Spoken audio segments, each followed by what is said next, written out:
Isa sa mga mahalagang factor sa pagkakaroon ng malusog na pangangatawan ay ang ating mga kinakain. Dahil dito ay sinusulong ng Northern Luzon Command ang pagkain ng mga gulay at prutas.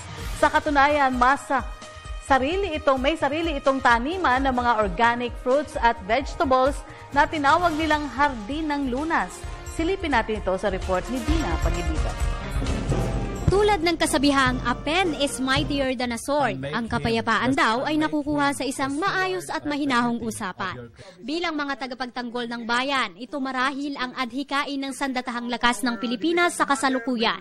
Alinsunod sa layunin ng Kino, na imbis na tugisin ang mga rebeldeng grupo, bakit hindi raw alamin at ibigay ang kanilang pangangailangan bago pa man maging mga rebelde, gaya na lamang ng seguridad sa pagkain. Bilang tugon dito, ang Northern Luzon Command o NOLCOM, unti-unti nang tinatamnan ng mga gulay, prutas at herbal medicines ang mga sayang na espasyo sa mga kampo.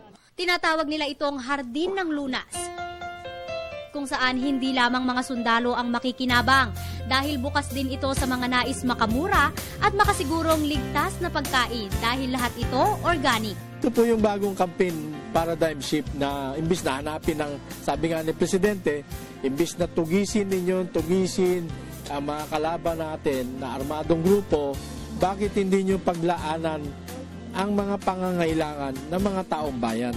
Sa Training and Doctrine Command o TRADOC sa Camp O'Donnell sa Tarlac City, sa pangunguna ng Mechanized Infantry Division, tinitingnan ang posibilidad ng 8 ektaryang lupaing ito bilang honest farm, kung saan sa pagpunta mo sa kampo, ikaw na mismo ang mag-harvest.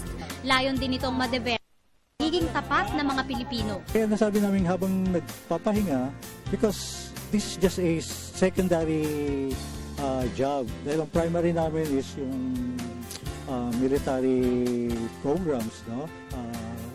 On how to win the peace. Pinag-aaralan din ang pag-convert ng mga espasyo sa iba pang mga kampo bilang farm at evacuation centers sa panahon ng kalamidad.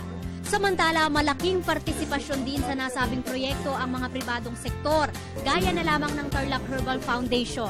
If you have a healthy diet, people are healthy, then there's no cause for illness. Secondly, communities that are healthier can contribute to stronger nation building. If a soldier is healthier, then we have a stronger armed forces and a greater nation.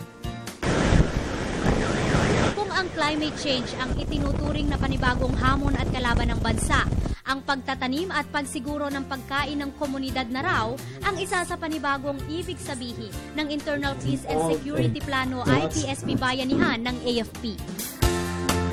Para sa Telebisyon ng Bayan, ako si Dina Pag-Ibigan.